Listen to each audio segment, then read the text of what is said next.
pode abrir comigo aí a sua Bíblia no Evangelho segundo escreveu Mateus, no capítulo 6.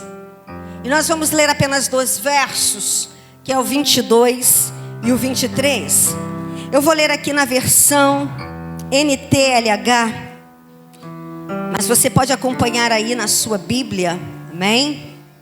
Mateus, capítulo 6, verso 22 e 23, diz assim: os olhos são como uma luz para o corpo. Quando os olhos de vocês são bons, todo o seu corpo fica cheio de luz. Porém, se os olhos de vocês forem maus, o seu corpo ficará cheio de escuridão. Assim, se a luz que está em você virar escuridão, como será terrível essa escuridão. Esse texto é um texto que vai tratar acerca de uma importância para a nossa vida espiritual. E eu tenho um tema para essa mensagem. O tema é: seja luz. Vamos repetir? Seja. Percebe o poder dessa frase? Essa frase, ela é uma ordem imperativa. Não é uma possibilidade, não é se você quiser, é uma ordem para que você seja. O verbo ser também está no presente do subjuntivo. Significa que não é para você ser amanhã, nem é para você ter sido ontem. É para você ser continuadamente. Seja luz. E quando lemos esse texto, eu me lembro de uma palavra que Deus imprimiu no meu coração. Alguns dias atrás, mais necessariamente eu acho que uns meses atrás, eu compartilhei isso aqui na EBD. Deus imprimiu no meu coração uma verdade. Depois de uma conversa com o meu esposo, eu não estava dormindo, eu ainda estava acordada, eu ouvi em nítido e bom som Deus falar acerca da nossa importância. Deus falar acerca do nosso papel. Deus falou acerca do nosso papel aqui, especificamente no bairro de São Simão. Deus imprimiu na minha mente a seguinte verdade: vocês são tochas. Quando eu ouvi essa frase de Deus, o meu olho espiritual, os meus olhos espirituais se abriram e Deus me fez entender. Tochas, em alguns tempos mais antigos, eram fontes iluminadoras, eram fontes luminosas. Deus estava imprimindo no meu coração que nós, a Igreja Embarque, somos tochas nesse lugar onde Ele nos colocou. Como tochas, nós temos uma importância. Como tochas, nós temos uma responsabilidade. A responsabilidade é de brilhar. E quando nós brilhamos, nós retemos, nós seguramos, nós impedimos o avanço das trevas. Deus me fez entender que a Igreja Embarque foi plantada nesse lugar para que as trevas não avancem sobre Queimados, para que as trevas não tomem proporções maiores, porque o diabo quer trazer suas trevas para toda a cidade de Queimados, mas a luz que aqui está, que é cada um de nós, temos impedido o avanço dessas trevas. E essa palavra tem me movido, queridos. Hoje eu entendo e eu sei com clareza qual é o meu propósito nesse lugar. O meu propósito não é apenas iluminar, mas é reter as trevas. Nós fomos chamados como a linha da frente. Nós estamos aqui como os soldados, como os combatentes da linha de frente, impedindo o avanço das trevas para toda a cidade de Queimados. E o tema de hoje nos faz entender essa verdade. Porque em Isaías 60, no verso de número 2, Deus vai dizer assim: olha, a terra está coberta de escuridão, os povos vivem nas trevas, mas a luz do Senhor está brilhando sobre você. Sobre você aparece a glória do Senhor. Amém? E no verso 1 ele diz assim: olha, levante-se, que o seu rosto brilhe de alegria, pois já chegou a sua luz e a glória do Senhor está brilhando sobre você. Você é uma lâmpada acesa, você é uma tocha luminosa, você é uma fonte de luz que o Senhor levantou para esse tempo. Você pode aplaudir ao Senhor? Aleluia! Glória a Deus! Oh. Nós lemos aqui Jesus citando sobre essas realidades, sobre luz e sobre trevas. A luz e a treva, ou a luz e as trevas, são duas realidades incompatíveis. Elas não se correlacionam, elas não coexistem. Onde tem uma, não tem a outra. Se existe trevas, não há luz. Se a luz chega, as trevas se dissipam. Não há comunhão entre luz e trevas. Não há compatibilidade entre luz e trevas. E a ciência prova que as trevas, elas são nada mais, nada menos do que a ausência da luz. Para a ciência, as trevas não é uma realidade. Porque você não pode estudar as trevas. Você estuda luz. Você estuda intensidade, você estuda frequência, você estuda, né? A gente vai ver aqui acerca da insonoridade da luz. A gente aprende e entende muita coisa sobre a luz, velocidade da luz, mas não se estuda sobre as trevas. Porque o que é as trevas? As trevas é a ausência da luz. É por isso que Jesus, lá em João no capítulo 8, no verso 12, se não me falha a memória, Jesus vai dizer assim, olha, eu sou a luz do mundo. Quem está em mim jamais andará em trevas. A palavra, ela nos garante que não há trevas para aqueles que estão em Cristo Jesus. Partindo desse pressuposto, o oposto daquilo que é iluminado, daquilo que é luminoso, Jesus vai chamar de trevoso. Jesus vai dizer assim, olha, se o teu corpo não tiver luz, ele terá trevas. E quão terríveis serão essas trevas. O oposto daquilo que é iluminado é aquilo que é trevoso. E a ciência dá um nome para esse fenômeno. A ciência diz que uma pessoa que vive em trevas é uma pessoa que emana de si energia deletéria. A ciência prova que essa realidade de sermos trevosos é consistente, é provável. Você já se deparou com uma pessoa trevosa? Lembra? Quando Jesus fala sobre essa realidade, Jesus não tinha ciência que estava pautando aquilo que ele estava falando.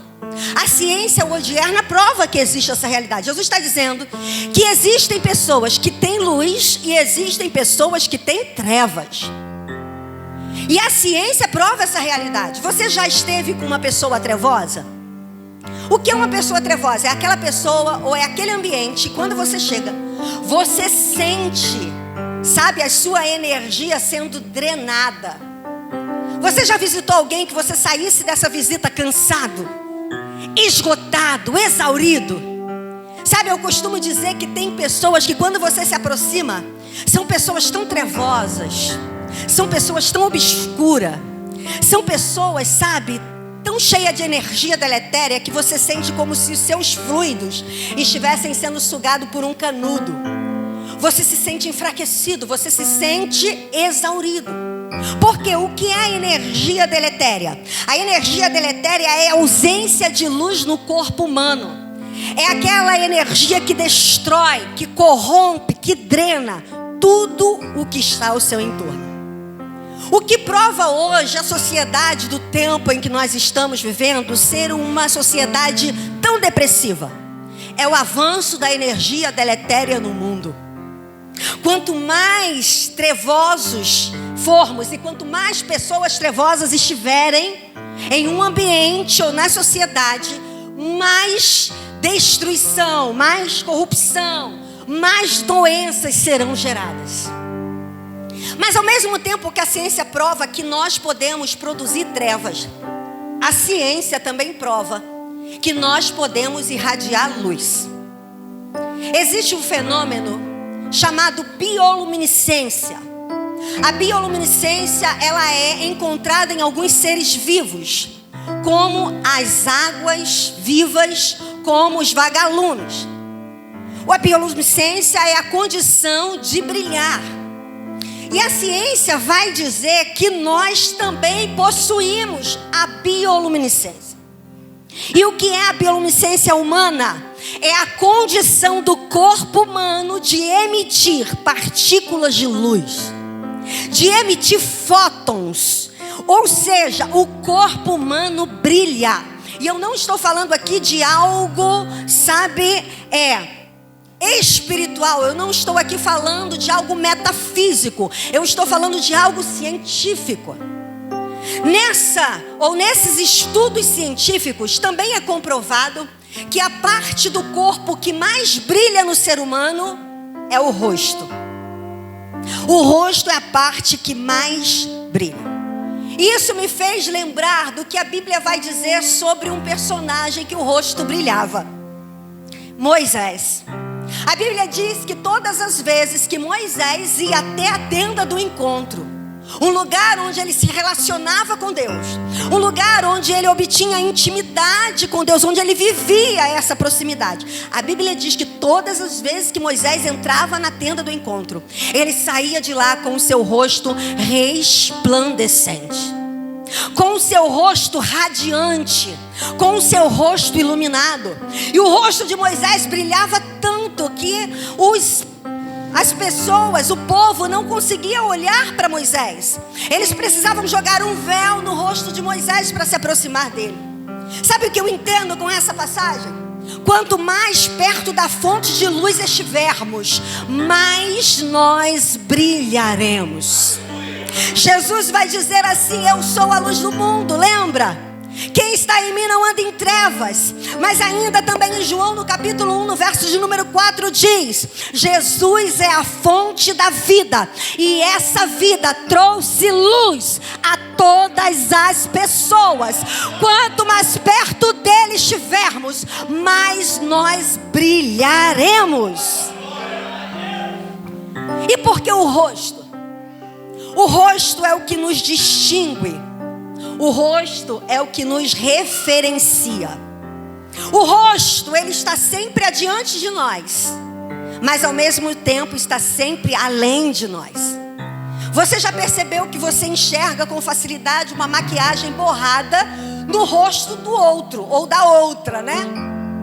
Mas você não consegue ver a sua própria make. Você enxerga com facilidade a sujeira ou um corpo estranho que está no dente do irmão, mas você não enxerga o seu. Por quê? Embora o rosto esteja diante de nós, ele está além de nós. É preciso, e é por isso que é preciso fazermos sempre uma selfie de nós mesmos. Nós precisamos virar a lente um pouco para o nosso lado, porque é muito comum e mais fácil a gente olhar para o outro.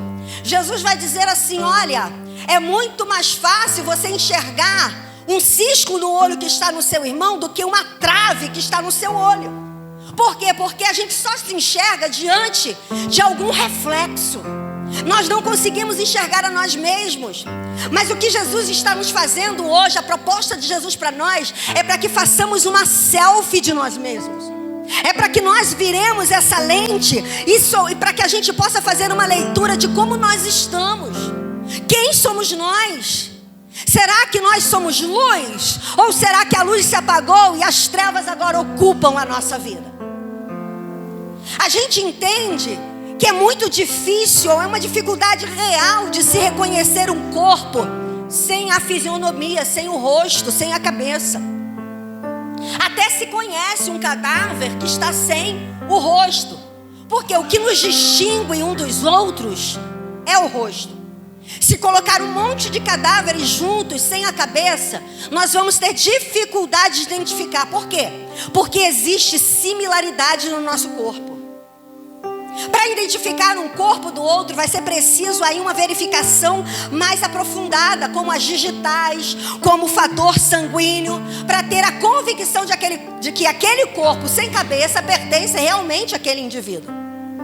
Mas com o rosto, nada disso é preciso, porque o rosto nos distingue, o rosto nos referencia. A pergunta é: como nós estamos sendo vistos pelos nossos filhos? Filhos, como os seus pais têm te visto? Maridos, como suas esposas têm te visto? Mulheres, como os seus maridos têm te visto? Se é o rosto que nos referencia, se é ele que nos distingue, como a sociedade está nos vendo? Como estamos refletindo quem somos? Como estamos sendo observados? Será que estão enxergando em nós a luz? Ou será que nós estamos sendo trevosos? Quando Jesus vai falar sobre olhos, e ele diz assim, mantenha para mim lá, Ana, por favor. Se os teus olhos forem bons, o teu rosto terá luz. Se os teus olhos forem maus, o teu corpo terá treva. Jesus aqui estava falando de algo muito maior do que os olhos físicos, do que o órgão responsável pela visão.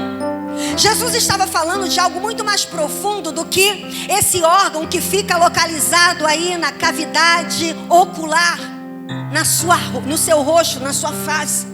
Jesus estava falando de algo mais profundo. Jesus estava falando da parte material do homem. Jesus estava falando da nossa alma. Jesus estava dizendo assim: você quer brilhar?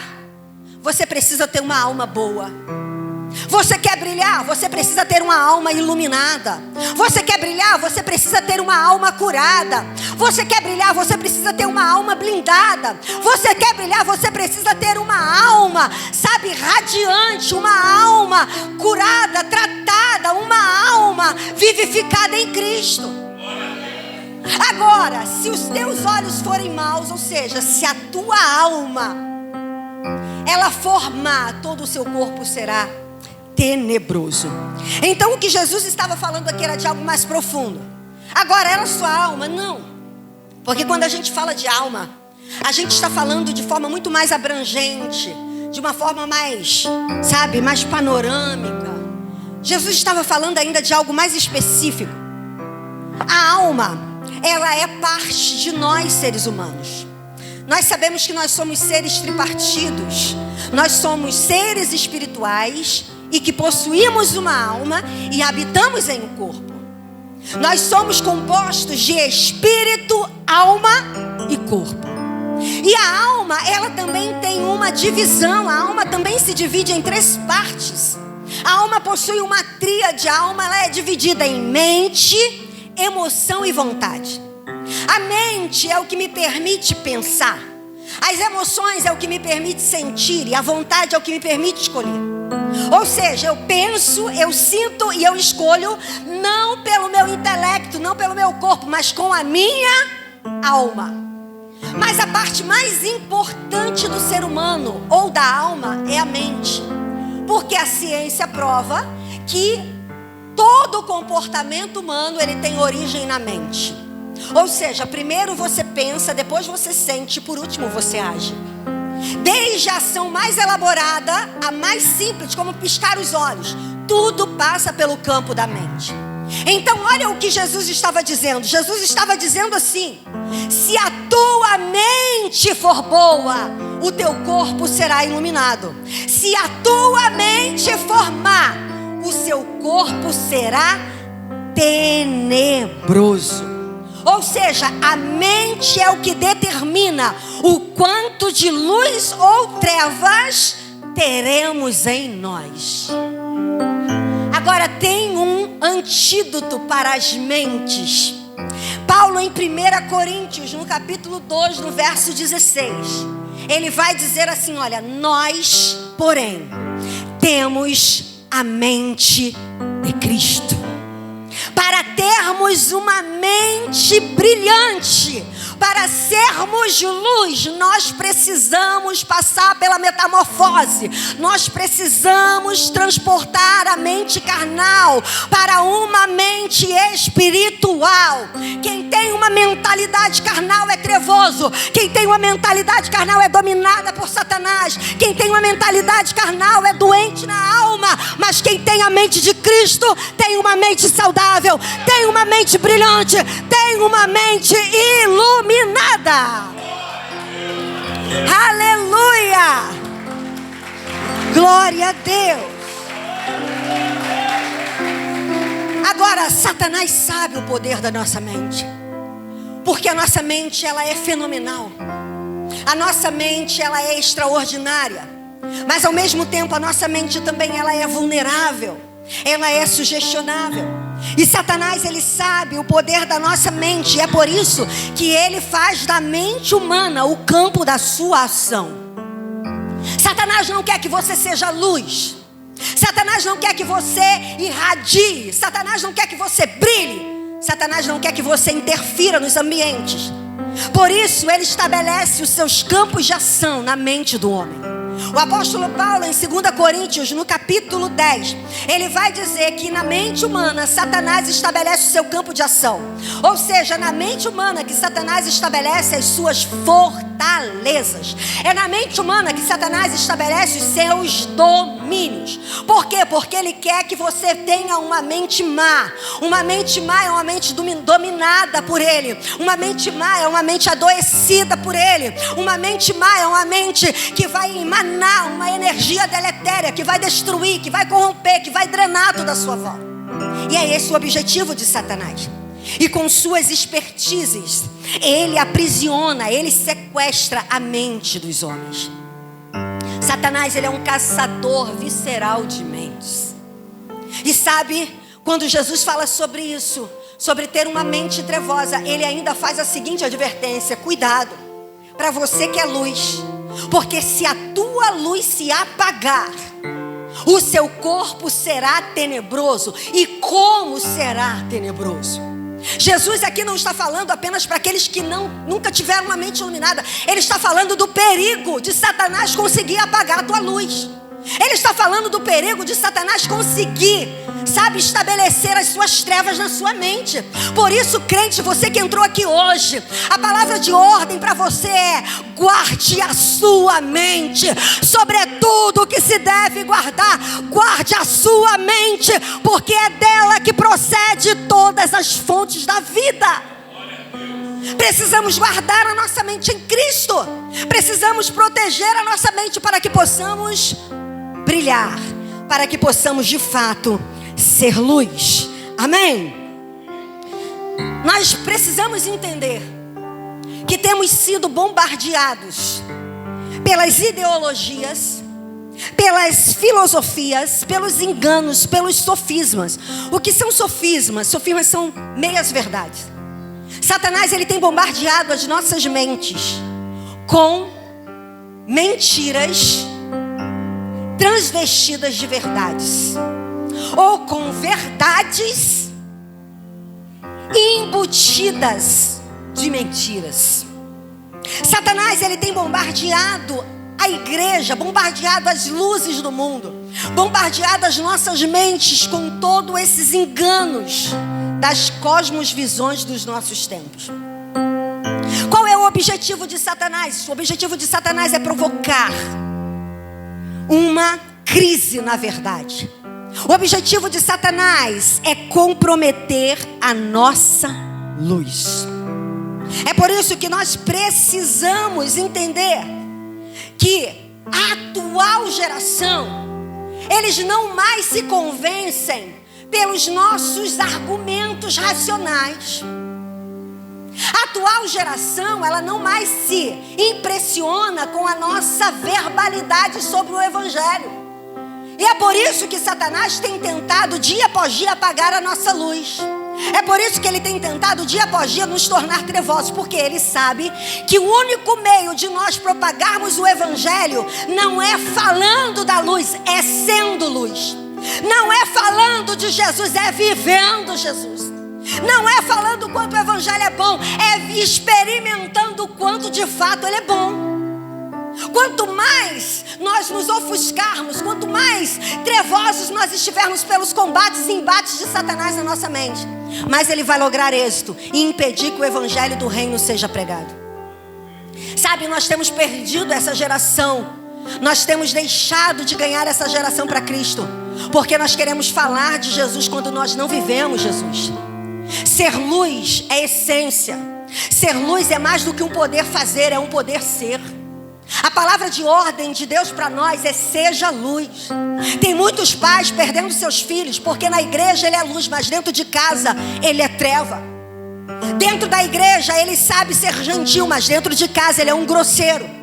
Tem muitos filhos perdendo os pais, porque aqui na igreja ele levanta a mão e ele adora, ele até parece ser luz, mas dentro de casa todas as suas características são de trevas, respondão, mal criado, preguiçoso. Irmãos, se quisermos viver de fato o evangelho genuíno, nós precisamos deixar da teoria da luz e vivermos de fato o que Jesus nos chamou para ser. Seja a luz do mundo. Não deixe Satanás te levar para o campo das trevas. Guarde a sua mente, blinde a sua mente, viva uma realidade de vida autêntica com Cristo.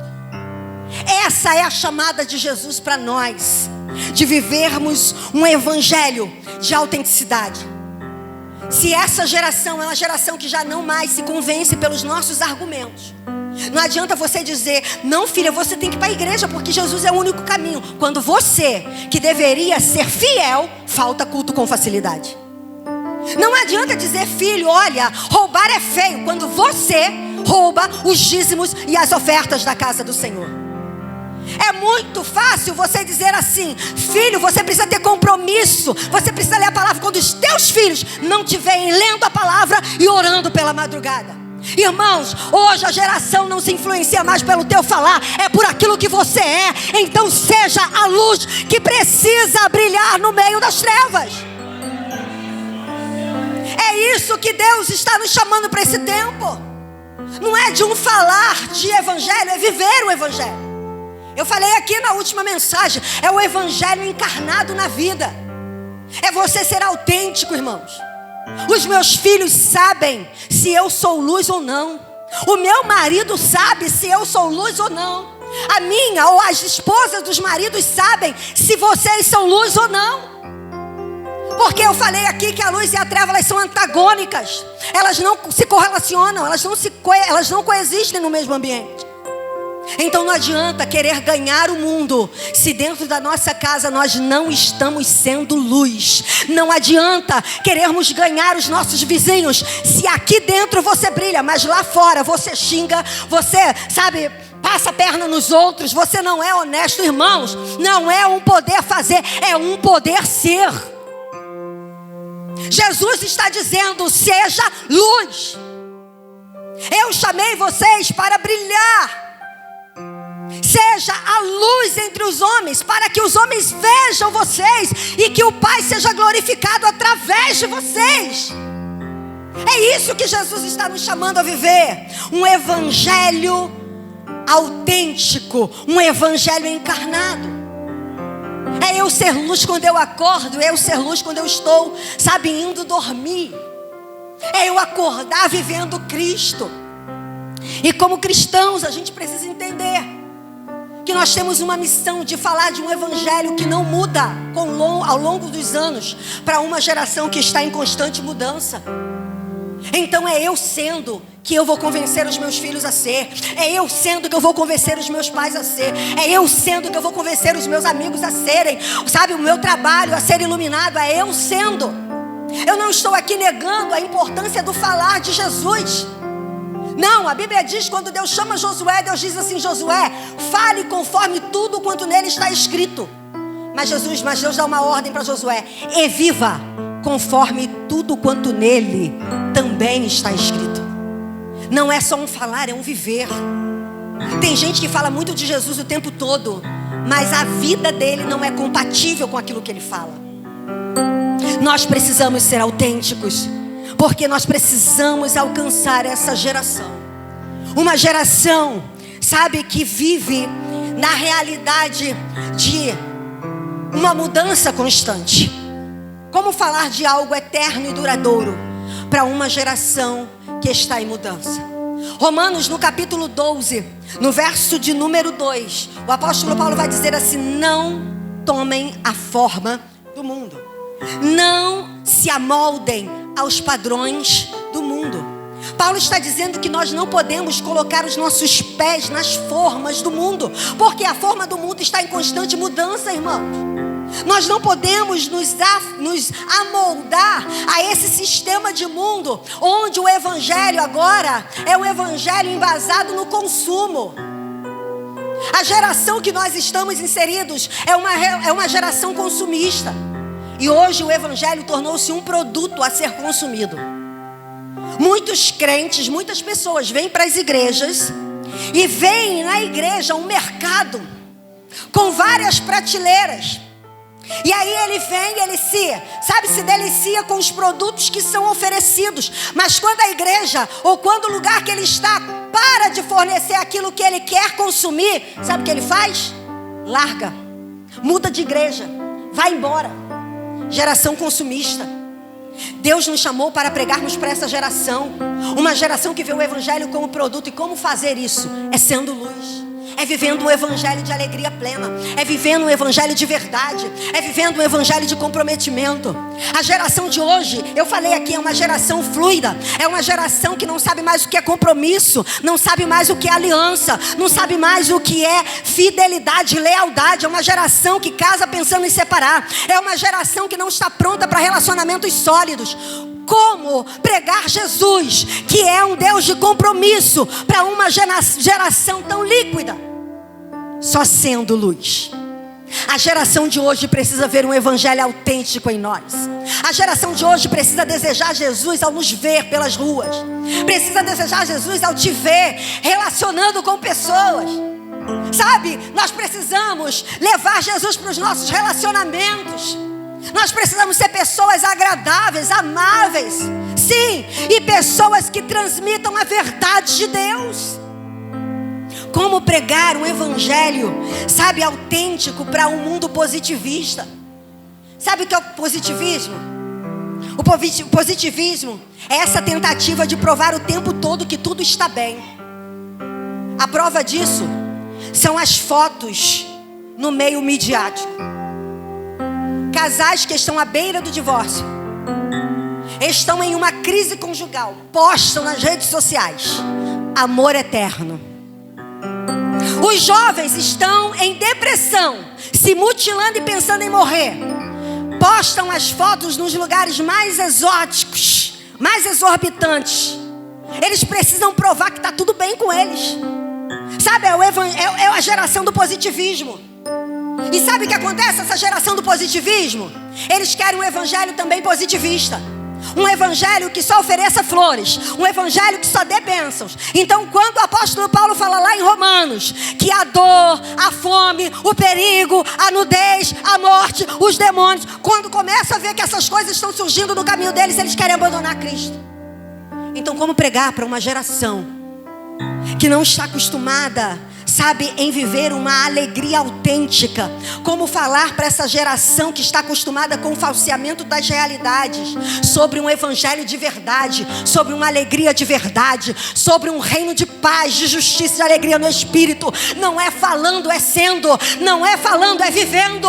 Não é dizendo que você é alegre, é você sendo alegre de fato. Então, em nome de Jesus, não deixe o diabo te distrair com a dor. Em nome de Jesus, desfaça essa cara emburrada quando você sai de casa. Você é luz, você precisa influenciar, você precisa brilhar em meio às trevas. É esse o evangelho que Jesus quer que vivamos. É um evangelho de autenticidade. Então, qual o meio ou como fazermos para o evangelho de Cristo ser comunicado? A resposta é: seja luz. Diga assim: seja luz. Vire para o seu irmão e diga: seja luz. E eu quero falar sobre algumas características da luz. A luz, ela possui muitas características, mas eu quero falar sobre 3 rapidamente. A luz, ela possui intensidade. A luz possui frequência. E a luz possui insonoridade. O que é intensidade? Intensidade é o que mede a quantidade de energia que a luz ou que ela irradia. Quanto mais alta for a intensidade da luz, mais cores ela vai apresentar. Alta intensidade você vê colorido. Baixa intensidade você vê tudo em preto e branco. Que você é luz, eu sei e você sabe. Agora a pergunta é: em que intensidade está a sua luz? Será que você está transmitindo um evangelho colorido? Ou você está transmitindo um evangelho preto e branco? Será que as pessoas que convivem com você querem viver o que você vive? Ou as pessoas dizem assim: meu Deus, eu não quero ser cristão para ser igual a ele, para ser igual a ela? Será que nós estamos transmitindo um evangelho colorido para os nossos filhos? Um evangelho de alegria, de paz, de contentamento? Ou nós só estamos transmitindo um evangelho, sabe, de sacrifício, de dor? Um sacrifício de um Deus déspota. Um sacrifício que...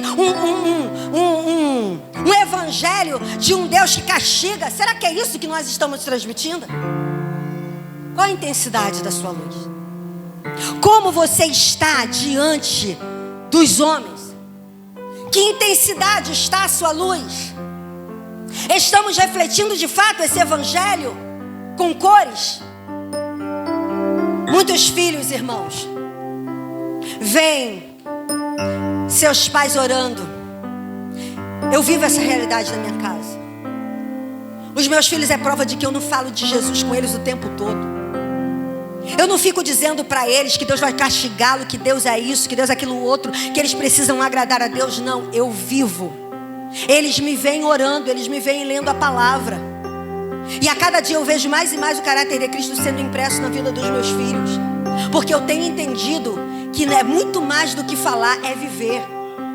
Sabe, meus filhos precisam ver a minha honestidade. A minha honestidade, ela tem que ser provada quando todos estão vendo e quando ninguém está vendo. Os meus filhos precisam me ver verdadeira. Sabe, não é aquela pessoa que prega sobre a verdade, mas quando o telefone toca diz: fala que eu não estou. Quando alguém bate diz: fala que eu não estou aí não.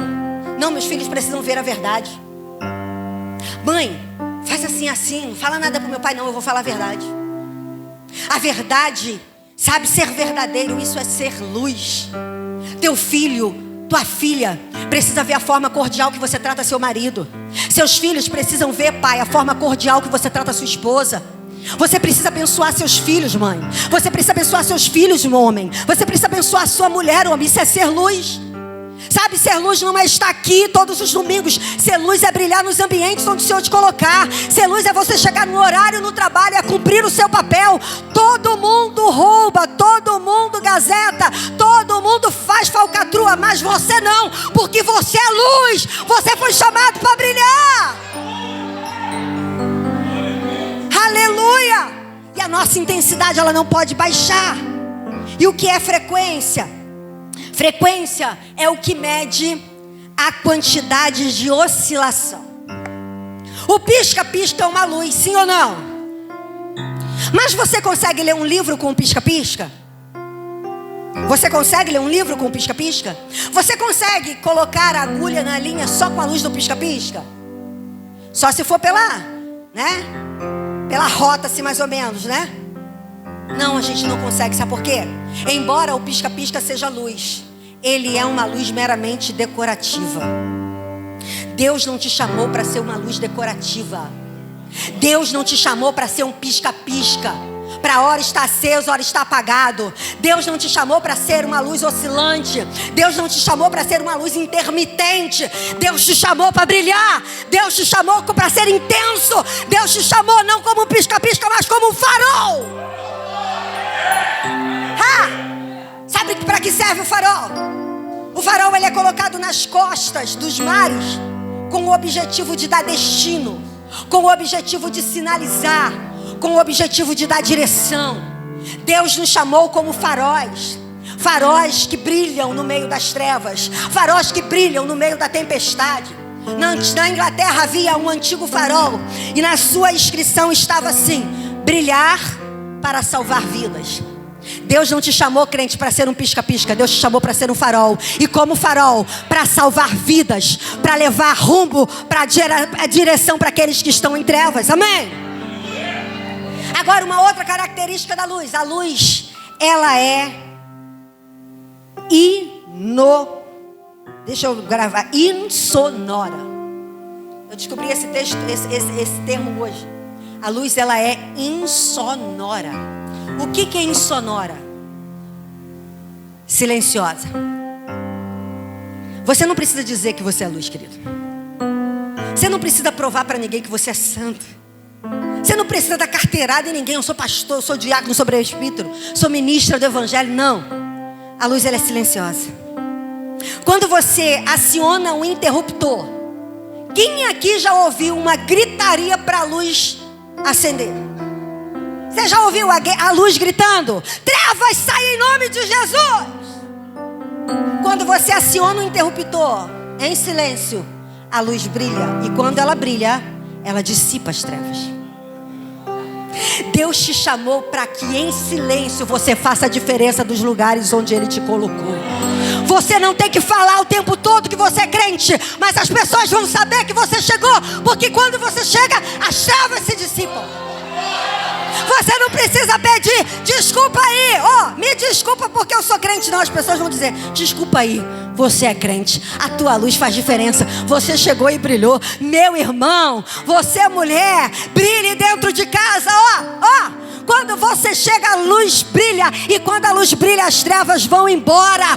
Para de medir força com as trevas. Somente seja a luz que Deus mandou você ser. Para concluir, Jesus nos orienta com a seguinte verdade: assim a luz de vocês brilhe no meio dos homens, e que o vosso Pai Celestial seja glorificado pelas vossas obras. Assim, filhos, que a vossa luz brilhe diante dos seus pais. Assim, maridos, que a vossa luz brilhe diante das suas esposas. Assim, mulheres, que a vossa luz brilhe diante dos seus maridos. Assim, pais, que a sua luz brilhe diante dos seus filhos, para que o Pai seja glorificado através das obras de vocês. O chamado de Deus para a minha vida e para a sua vida hoje é: seja. Vamos repetir? O chamado de Deus para mim e para a sua vida hoje é: então, em nome de Jesus, eu convido você a pôr-se de pé. Aplauda ao Senhor Jesus, glorifica ao Senhor.